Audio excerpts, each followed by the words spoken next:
the United States of America and to the republic for which it stands, one nation, under God, indivisible, with liberty and justice for all. Good evening. Have the clerk please call the roll. Supervisor Fountain? Here. Clerk Chofius here. Treasurer Horning? Here. Trustee Germain? Here. Trustee McMullen? Here. Trustee O'Connell? Here. Trustee Petrucci? Here. Thank you. Item number 4 is approval of the agenda. Moved. Motion by Trustee O'Connell, second by Trustee Petrucci. Any discussion? Being none, all those in favor say aye. Aye. Those opposed, nay. Motion carries. Thank you. Call to the public this evening. Good evening. Good evening, Larry Shaheen. Just a quick question. On the assessing records that are sent into the state, is the assessor the only person that signs off on those? The assessing record, Send them in. like they went to board of review. I'm not sure what your question is. The information you send to the state We don't. or the So- taxing body? It's actually signed by the 3 members of the board of review. So it's not signed by the assessor or anybody else? It's signed by myself as well as the secretary, but I am not part of the decision process. The decision process is made Well, by I'm the not 3. asking about the decision. I just wanted to know who signs it. Thank you very much. You're welcome. Okay, let's move on to approval of our consent agenda. So moved. Motion by Treasurer Horning, second by Trustee O'Connell. Any discussion? Being none, all those in favor say aye. Aye. Those opposed, nay. Motion carries. Item number 7A is fiscal year end 2024 budget amendments. Manager Luce. Thank you, Supervisor Fountain. What you have before you here this evening is the final budget amendments for this fiscal year, so the 2024 fiscal year. I will turn this over to Finance Director Dryden to go through some of this with you. We did have quite a few amendments that we had to do, but she'll give you a rundown on what they are. Thank you, Mr. Luce. So for the general fund, it looks like a lot of them, because it's kind of a lot of them. And it's really to balance out a couple of different departments that had excess expenses, unexpected, higher than budgeted costs for some items having to do with computers that had to be replaced. We had some staffing changes with the manager's department and the DPW director. And but the biggest one, it has to do still with development fees. The more construction, the more development that happens in the township, and we've seen this over the past couple of years, that the developer fees, they're really hard to budget for and then plan for, how we're going to make those budget amendments throughout the year. So we did our best with the help from our engineers, did some estimating for year end here, made one more budget amendment of $56,000. And to offset these higher costs in certain departments, I have moved money out of other departments. For example, the planning department had a staff person, a part-time staff person budgeted, and I took the money out of there to cover some of these expenses. All of the contingency is used up, and so, I'm looking at some costs that didn't happen and I knew would not happen before the end of the year. Those were all covered, so all of the higher than expected was covered by areas that were not going to use that money. So the end result is a net zero. So we're not taking any money out of the surplus, the general fund balance, if you will. We are balancing this out evenly throughout the departments. And the main reason why this needs to be done is, if you recall last year when we did the audit, I feel like Can you guys hear me? I can't hardly hear myself because that thing's up there making so much noise. Lots of noise. So if you remember last year when we did the audit, we ended up with the planning department over budget by $82,000 due to the developer fees. And once March 31st comes, we can't do any more budget amendments. And so the auditors made a note of it in the audit, and I had the state sent us a letter, and I had to respond to that of how we ended up over budget and what we were going to do to prevent that. So this is to, Prevent that. what's that? This is to prevent that. This is to prevent that. And so Mike and I even, have talked about how do we go forward with even more detailed evaluation of, as we continue to grow and have more work done in the parks and the township hall by our staff, how do we keep a handle on those, even tighter control? And I know I drove some staff crazy this past couple of weeks, but they'll forgive me, and we'll move on. So then, for the water system, again, we had higher than anticipated costs in some areas. Mike and Scott have brought forth, here's some, emergency repairs that needed to happen with the water system, and so we don't normally need to do budget amendments for the other funds. Because we budget for those on a total expense basis. But based on where the expenses were going for both the water and the sewer in a couple of areas, budget amendments were needed to make sure that those funds did not go over budget. Yep. And I can get into more details if you'd like to ask me about them. I'm happy to answer any questions. And I just want to touch really quick on something that Susan had mentioned too. When we talk about developer fees for engineering, these are projects that are currently underway, whether it's through planning, it's something that's going to come to the board, subdivision developments, commercial developments, whatever those are. When it goes through the process, our engineers work through all of the different aspects of that project. Well, engineering fees change with each project, right? What the scope of it is, what needs to be done. If something comes in mid-year, that's a large project, that can take up a lot of that engineering budget. So that's where that kind of moves around a little bit. And as Susan said, last year we did have a large amendment for it. We want to try to mitigate that as much as we can this year. So just to kind of elaborate on that so you all understand, yeah. So developer fees, doesn't the developer pay those fees? Correct. So, Yeah, go ahead. they do, Joe, and they are shown up above, and we get money in from the developers and their revenues. So this is different. We've been doing it this way because of a certain accounting rule that we have to follow, is that we used to just kind of shove all that money over into a different fund, and you didn't see the ins and outs. And because of a new financial rule that we must follow, we record the revenue and as the money coming in from the developers and the expenses or fees that are paid out. Because really in lieu of having our own engineer and then charging the developers to pay for those engineering costs, that's really what the substitute is for, is that we have revenue coming in and we have expenses going out. And it is still true that if there's money left over, if they have paid in too much, we do give them a refund. So it is handled financially in the same as the cash is handled in the same way, but financially it is reported in a different way. So they are paying 100% of these costs. Yes. And in the instance of, as Susan had said, that for the end of the year, being April 1 is the beginning of our budget year.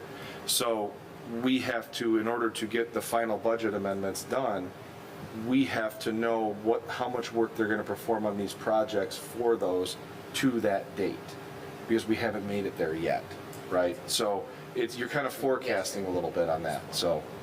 Yes. Yep. Yep. Right. Yep. Just to make sure there's money in that account. That's At correct. the end of the fiscal year. Right. Okay. Yep.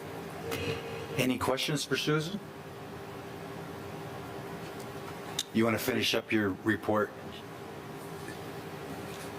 I do have one question. Oh, I'm sorry. Go ahead. There's, on the journal entries, there's like multiple pages here. If you scroll Yes. ahead, are they Yes. just divided by the different Department. accounts that they came from? Is that Yes, right? first one's the general fund, second one's the water fund, Yep. third page is the sewer fund. Yep. So our motion is to handle all three at once? Yes, please. Yep. I'll move to approve the final fiscal year 2024 budget amendments as presented. Support? Motion by Treasurer Horning, second by Trustee Germain. Any discussion? Being none, all those in favor say aye. Aye. Those opposed, nay. Motion carries. Thank you. Thank you, Susan. 7B is a resolution for Heartland Gymnastics boosters for a 50/50 raffle.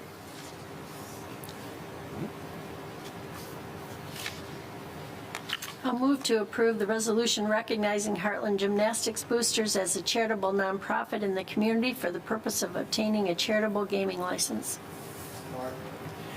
Motion by Treasurer Horning, second by Trustee O'Connell. Any other questions or comments?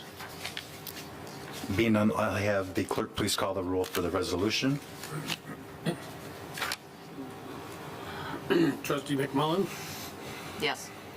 Supervisor Fountain, Yes. Trustee Germain, Yes. Clerk Schofield, yes. Trustee O'Connell, Yes. Treasurer Horning, Yes. Trustee Petrucci, Yes. motion passes. Thank you. And our third pending and new business is the 2024-25 Heartland Township Settlers Park rental and reservation fees.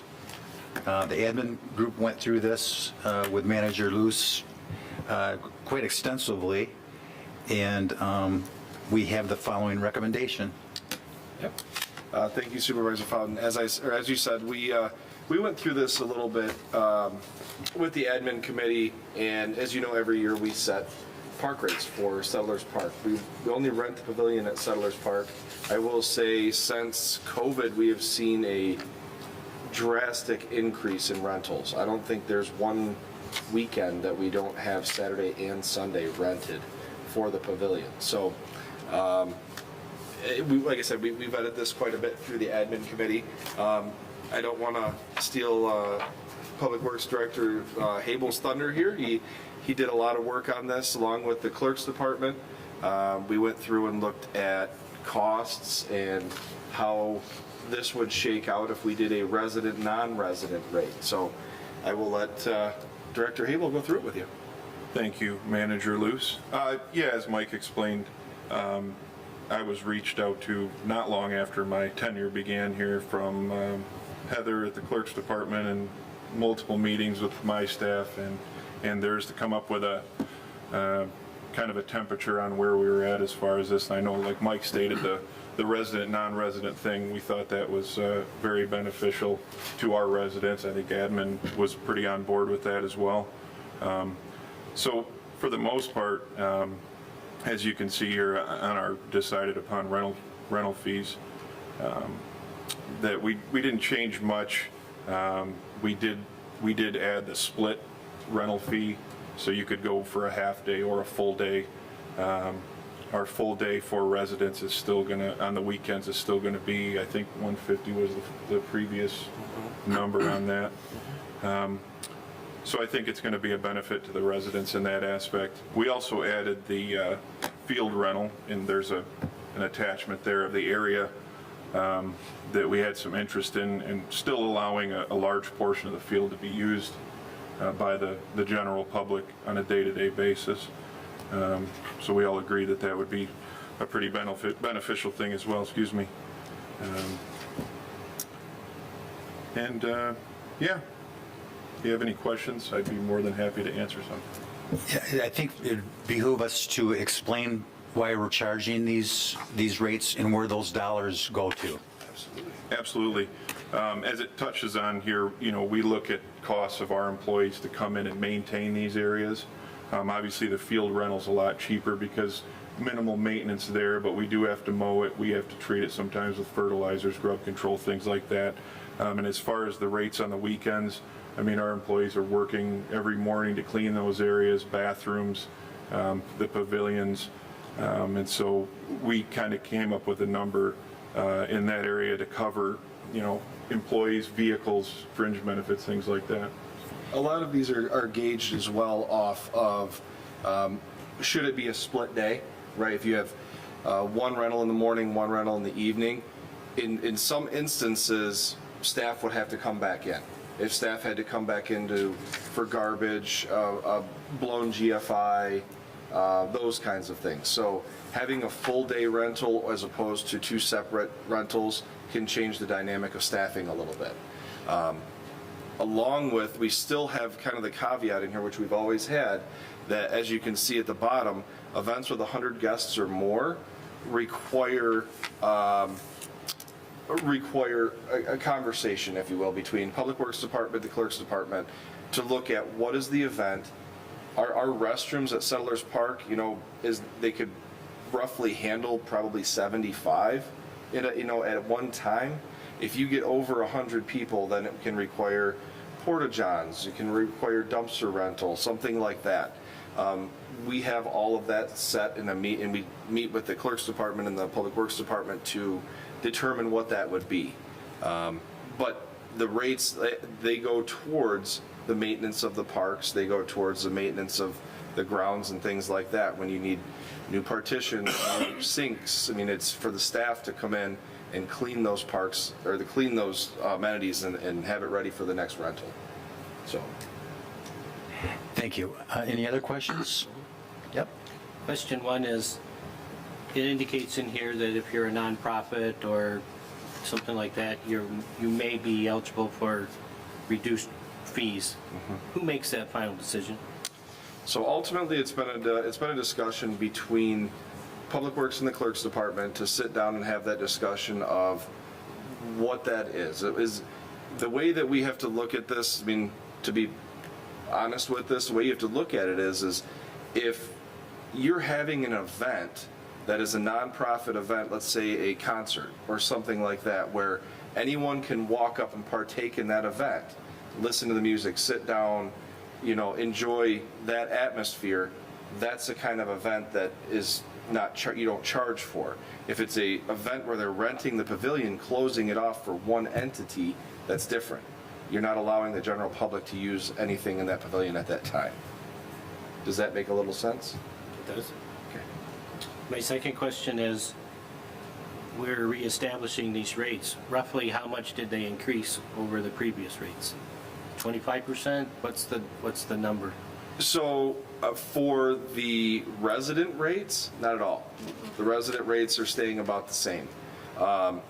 The increase you see is to the non-resident, where there's a little benefit of being a Heartland resident and renting a Heartland park. So the increase you see is the non-residents, not the resident rates. And then we didn't have any field rate until this, did we? We did for the Art in the Park last year, because that was kind of the first event that we had. They actually requested the use of that field. And as Director Habel said, that we kind of looked at that as the field still has to be available for anyone to come and kick a soccer ball, play with an airplane, run around, throw a football, whatever it may be.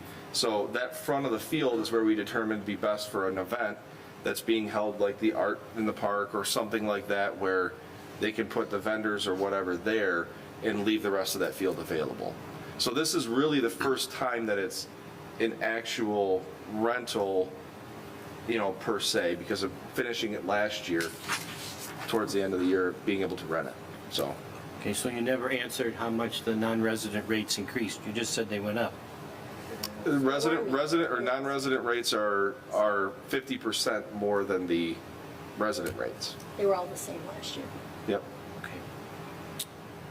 And what percentage of the people that rent these facilities are from out of the township? We started digging into that. Well, I can have an answer for you, or admin, tomorrow, possibly. A good percentage of the people that rent it are township residents. We have very few clubs and things that come and rent them from outside, but we do have a few. You said that they're pretty much booked up all year. Yes, yeah. Do you see a need for a second one? Are we getting people to call them and they can't get it? We have had a couple instances so far this year. I mean, we're in March, and I would say probably 75 to 80% of the weekends are booked right now for that pavilion. And we have had, I think, 2 or 3 instances where people have called wanting to rent the pavilion and it's already rented on that date. Now, they've been able to move their event and, you know, go to a different date and a different time, but we're starting to see it. I see a problem with, you know, the groups running them out, which is a great thing. It's not a problem, but, you know, the mom and dad that want to bring their family down and let the kids play in the playground, that pavilion is being used by a church or whatever, and they can't use it. And I see that being a potential issue that maybe we could avoid somehow by adding a second pavilion. Absolutely. Well, didn't we add a picnic table and things out in the grassy areas? We did. So families could come and still have a picnic, things like that. We actually, yeah, so we've added tables Benches. and benches and trash receptacles out there. And then actually this year in our CIP, we have children's picnic tables that are gonna go out there for the little ones to be able to sit and have lunch and stuff. So that it's kind of evolving as we go, that, you know, that open air field. And I will say from where I sit every day, it's used, when the weather is nice, it is packed. It is used all day long. So, yeah, we're kind of doing that along with, I think we added 2 benches over by the Gaga ball pit and by the playground, and then one over by the little settlers loop. So we're starting to piece those in, you know, sitting areas along there as well, yes. Yeah. Any other questions? Being none, I'll entertain a motion to approve the park rental. The 2024 Heartland Township Settlers Park rental and reservation fees. Or Motion by trustee O'Connell, second by trustee Petrucci. Any other discussion? Being none, all those in favor say aye. Aye. Those opposed, nay. Motion carries. Thank you. Item number 8 is board reports. We're going to start this evening with trustee Petrucci, I have no report. clerk Shofu, No report. treasurer Horning. No, nothing big. We settled with the county our tax roll, and that's all wrapped up for the season now, and now we're busy collecting on mobile homes and personal property. Thank you. Trustee Germain, No report.